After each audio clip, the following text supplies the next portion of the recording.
I was in a car wreck over 20 years ago, like 1998. So you have neck pain, right? Upper back pain too? Yes. Mid back?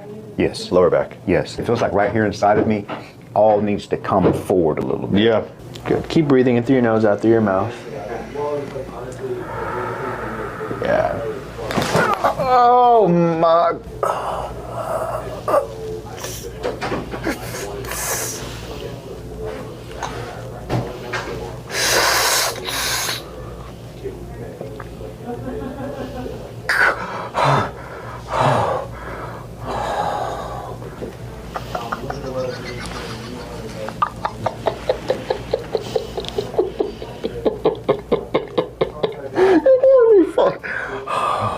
I felt that all the way down into my ass.